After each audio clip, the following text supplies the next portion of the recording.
मैं भारत और आपका एलपीएस स्टडी पॉइंट में स्वागत है। और हम पढ़ रहे हैं केमिस्ट्री सभी प्रतियोगी परीक्षाओं के लिए, सभी गवर्नमेंट एग्ज़ाम के लिए। और हम उसमें पढ़ रहे थे न्यूक्लियस के बारे में, यानी कि नाभिक के बारे में। तो आज आइए हम उसे कंटिन्यू करते हैं। अभी तक हम लोगों ने न्यूक्लियस के बारे में क्या पढ़ा था, थोड़ा सा मैं रिपीट कर दूंगा। जो हम लोगों ने पिछले वीडियो में पढ़ा था वो क्या था कि जो हमने देखा था कि न्यूक्लियस में जो है क्या होते हैं, प्रोटॉन और न्यूट्रॉन होते हैं। प्रोटॉन और क्या होते हैं, न्यूट्रॉन होते हैं। यहाँ पे प्रोटॉन और न्यूट्रॉन होते हैं और इनको एक साथ क्या बोलते हैं, न्यूक्लियन बोलते हैं। क्या बोलते हैं, न्यूक्लियंस बोलते हैं। और हमने क्या सीखा था कि जो न्यूक्लियस में यानी कि नाभिक में कौन सी ऊर्जा स्टोर होती है, कौन सी एनर्जी स्टोर होती है, इसमें नाभिकीय ऊर्जा स्टोर होती है। और ये नाभिकीय बल द्वारा क्या होते हैं, जो न्यूक्लियर फोर्स द्वारा क्या होते हैं, ये बंधे होते हैं। ये चीज़ें हम लोगों ने सीखी थी, कुछ पॉइंटें हम लोगों ने लिख लिया था। और हम लोगों ने क्या सीखा था कि जो है डिस्कवरी जो की थी न्यूक्लियस की, उन्होंने किसने की थी, रदरफोर्ड ने किया था। यानी कि it was discovered by Rutherford. ये चीज़ें हम लोगों ने पढ़ ली थी। अब बात थोड़ा सा क्या पढ़ना है कि जो हमारा न्यूक्लियस है, ये न्यूक्लियस हो गया। और इस पूरे की बात करें, हमारा पूरा एटम हो गया। तो जो न्यूक्लियस की जो साइज़ है, वो कितनी होती है और कैसे ऑर्डर में आती है, तो ये चीज़ें हम सीखते हैं।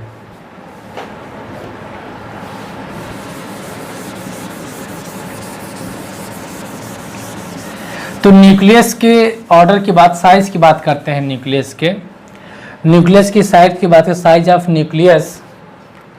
अगर हम नाभिक के आकार की बात करते हैं, साइज ऑफ न्यूक्लियस किस ऑर्डर में होता है, ये होता है आपका 10 के पावर -15 मीटर। और इसे बोलते हैं हम फर्मी।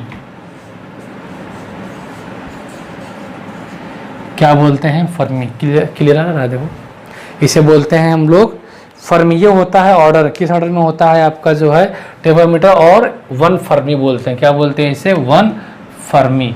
अगर 1 फर्मी बोलते हैं, ठीक, ये 1 फर्मी बोलो या तो फिर 10 के पावर -15 मीटर। अगर हमें न्यूक्लियस की एसआई यूनिट की बात करें, एसआई यूनिट ऑफ न्यूक्लियस, आप जानते हैं बहुत अच्छे से एसआई यूनिट ऑफ न्यूक्लियस। तो क्या होता है एसआई यूनिट ऑफ न्यूक्लियस, इसे जो है फर्मी ही कहते हैं। एसआई यूनिट क्या होती है इसकी, फर्मी। तो ये चीज़ें हमारी पिछले पॉइंट में छूट गई थी कि जो है हमने जो चीज़ें सीखी हैं वो कौन कौन सी हैं। एक तो हमने देखा, अगर एसआई यूनिट पूछा जाएगा एग्जाम में तो आपको फर्मी ही बताना है। और आप ये समझे 10 के पावर -15 मीटर और 1 फर्मी, यानी कि ये 10 के पावर -15 मीटर क्या बोल सकते हैं, 1 फर्मी। तो जो अब जो क्वेश्चन जो हमारे बन रहे हैं, जो आज की कंपटीशन के दौर पे जो ट्रेंड में जो क्वेश्चन आ रहे हैं, वो कुछ इस तरीके से आ रहे हैं। तो ये चीज़ें थी जो मैंने पिछली वीडियो में जो पॉइंटें जो है न्यूक्लियस में जो 2 पॉइंट छूट गए थे, तो आप इन्हें को देख सकते हैं और लिख सकते हैं और एक बार समझ सकते हैं। अगर कोई प्रॉब्लम होती है तो आप मुझे जो है बता सकते हैं। तो एसआई यूनिट ऑफ न्यूक्लियस यानी कि नाभिक, किसका नाभिक है ये, एटॉमिक का। SI unit of atomic nucleus, ध्यान दीजिएगा ना, एटॉमिक न्यूक्लियस का क्या होता है, इसका फर्मी होती है। ये चीज़ें हम लोगों ने सीख ली। अब हम बात करते हैं जो नोट है, एक सबसे नोट चीज़ें हैं, 2 चीज़ें ध्यान दो कि जो न्यूक्लियर फोर्स होता है, जो नाभिकीय बल होता है, वो नेचर में सबसे ज़्यादा स्ट्रॉन्गेस्ट बल होता है। क्या होता है, सबसे मजबूत बल होता है। कौन सा बल होता है आपका, नाभिकीय बल। नाभिकीय बल क्या होता है, सबसे मजबूत बल होता है। Nuclear force is the strongest force in nature.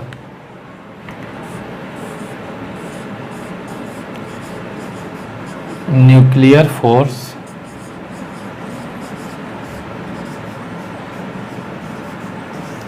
नाभिकीय बल, nuclear force is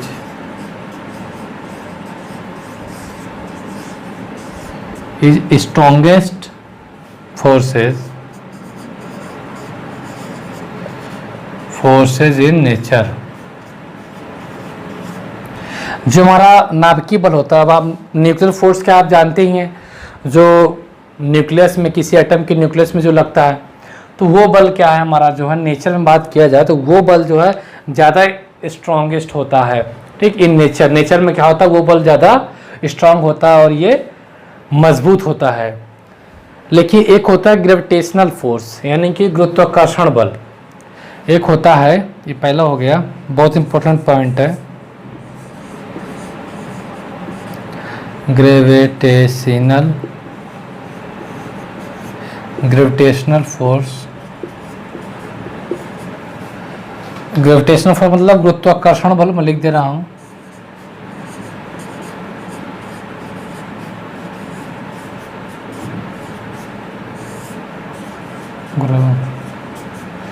gravitational force is weakest forces in nature.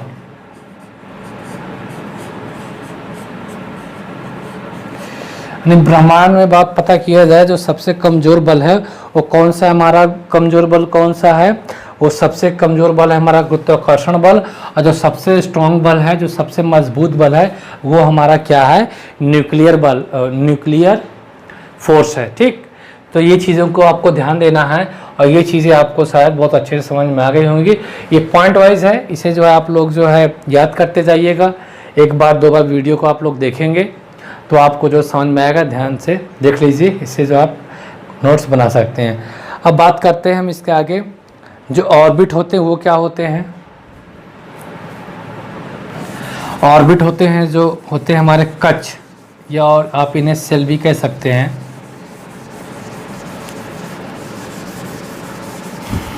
नाभिक के जो चारों ओर का जो क्षेत्र होता है उन्हें क्या बोलते हैं, जो राउंड क्षेत्र होता है उन्हें क्या बोलते हैं, आपको जो है आप कह सकते हैं कि ये सब ऑर्बिट है। जैसे कि अभी हम लोग उसे एक फिगर के माध्यम से समझेंगे। फिगर वही है जो हम लोग बनाते चले आए हैं, वही हम बनाते चलेंगे। तो ये चीज़ें हैं, तो चलिए देखिए, अब बात करते हैं, कोई एटम है,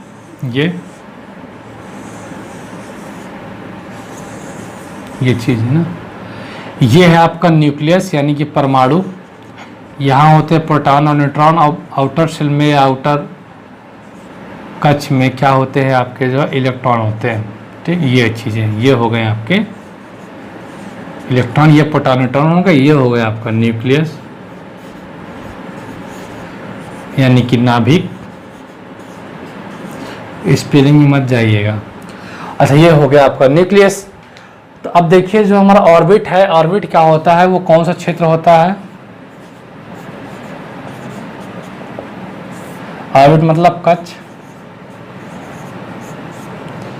वो कौन सा क्षेत्र होता है। तो आप देख रहे हैं ये हमारा न्यूक्लियस है। न्यूक्लियस के जो चारों तरफ का जो राउंड पाथ है, जो राउंड पाथ है वही क्या कहलाता है, हमारा ऑर्बिट कहलाता है। क्या कहलाता है, ऑर्बिट कहलाता है। आपको मालूम है कि ऑर्बिट में क्या हो सकते हैं, इलेक्ट्रॉन्स। ठीक, ये चीज़ें हैं। तो ऑर्बिट क्या होता है, जो हमारा न्यूक्लियस के जो चारों ओर का राउंड पाथ होता है, जो राउंड क्षेत्र होता है, वही क्या कहलाता है, आपका जो है ऑर्बिट कहलाता है, यानी कक्षक कहलाता है। यानी कि आप ये भी कह सकते हैं, इसमें क्या होते हैं, इलेक्ट्रॉन होते हैं। यही देखिए, आप देख रहे हैं ना, ये देखिए ऐसे ऐसे जो हुए हैं आपके, यानी कि सेल ही हैं, कक्ष ही हैं, जिन्हें आप कह सकते हैं। ये चीज़ें आपको समझ में आ गई होंगी, रटने की कोई बात नहीं है। तो लिख लीजिए, the circular path around the nucleus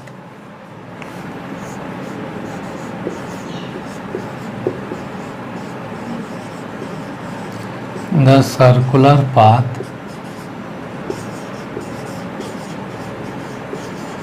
around the nuclear are known as orbit.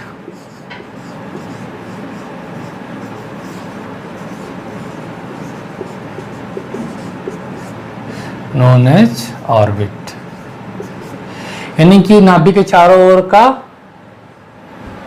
जो गोलाकार पाथ है, ये जो रास्ता है, ये देख रहे हैं गोलाकार जो पाथ है, वो क्या कहलाता है आपका जो है सर्कुलर पाथ क्या कहलाता है, जो आपका क्या कहलाता है वो ऑर्बिट कहलाता है। और इसी में ही होते हैं आपके क्या होते हैं इसमें, इसी में ही होते हैं आपके इलेक्ट्रॉन,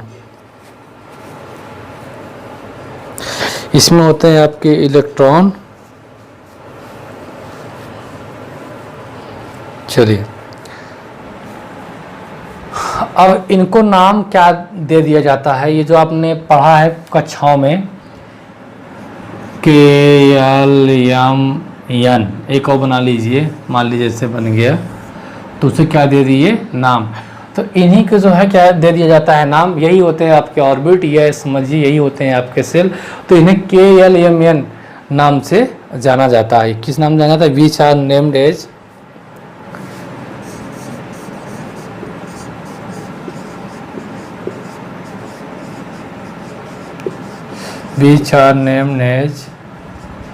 KLMN, ऐसा। तो आप ये बता सकते हैं कि जो ये हमारे ऑर्बिट हैं इन्हीं क्या जाना जाता है KLMN।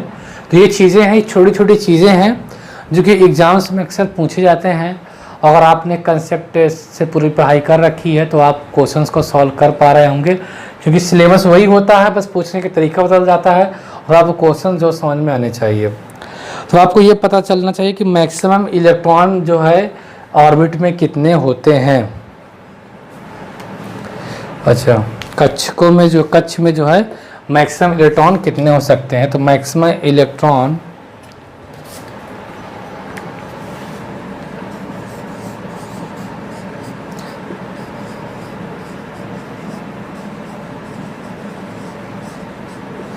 maximum number of electron in an orbit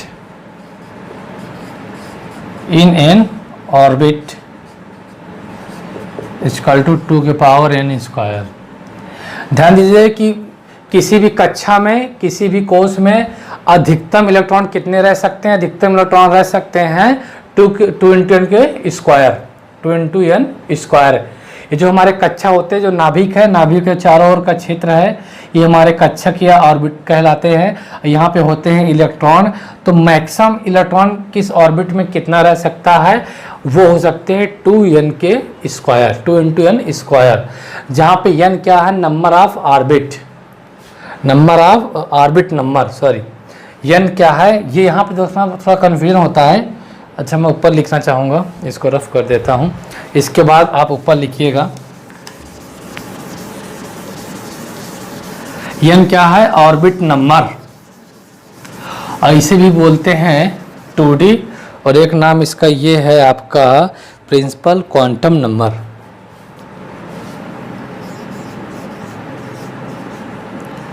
where n क्या है, ऑर्बिट n क्या है आपका ऑर्बिट नंबर, ऑर्बिट नंबर इसे बोलते हैं प्रिंसिपल क्वांटम नंबर। क्या बोलते हैं इसे, principal quantum number.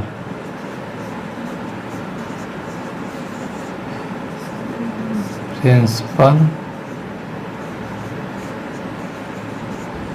Quantum number भी बोलते हैं, इसे प्रिंसिपल क्वांटम नंबर भी बोलते हैं या इसे ऑर्बिट नंबर बोलते हैं। और जो कि ये होता है आपका 2D, किसमें, 2D में, कक्ष संख्या इसे मैं लिख दे रहा हूँ हिंदी में। ऑर्बिट नंबर मतलब कक्ष संख्या, और ये होता है 2D। क्या होता है ये, 2D। अगर बात करते हैं n स्क्वायर की, किसकी बात करते हैं हम, n स्क्वायर की, ये होता है number of orbitals, number of orbitals, number of orbitals. कक्षकों की संख्या कहा जाता है नंबर ऑफ ऑर्बिटल्स, कक्षकों की संख्या। और इसे जाना जाता है या कह सकते हैं 3D में। ये किस में होता है? 3D में। ये थे क्वेश्चंस जो आपके जो है छोटी छोटी क्वेश्चंस बन रहे थे। नंबर ऑफ ऑर्बिटल कक्षकों की संख्या, और आपको इसे 3D के नाम से भी अगर जाना जाए तो आप इसे जो है आराम से बता सकते हैं। तो ये थी इम्पोर्टेंट चीज़ें। और उसके बाद अभी हम और कुछ नोट्स लिखवाता हूँ, बहुत ही इम्पोर्टेंट है, जिसमें से आपको ये फ़र्क पड़ेगा कि एटॉमिक नंबर और एटॉमिक जो और न्यूक्लियस साइज है, जो एटॉमिक साइज है, उसमें क्या फ़र्क पड़ रहा है। तो इसके बाद हम चलते हैं, आपके जो है कुछ और नोट लिखवाऊँगा। हालांकि चीज़ आपको समझ में आ गई होंगी, कन्फ्यूज़न नहीं होगा। कन्फ्यूजन होगा तो मुझे आप कमेंट करिएगा, मैं फिर से जो है नेक्स्ट वीडियो में और अच्छे से समझा दूंगा। अगर प्रॉब्लम हो रही होगी तो मैं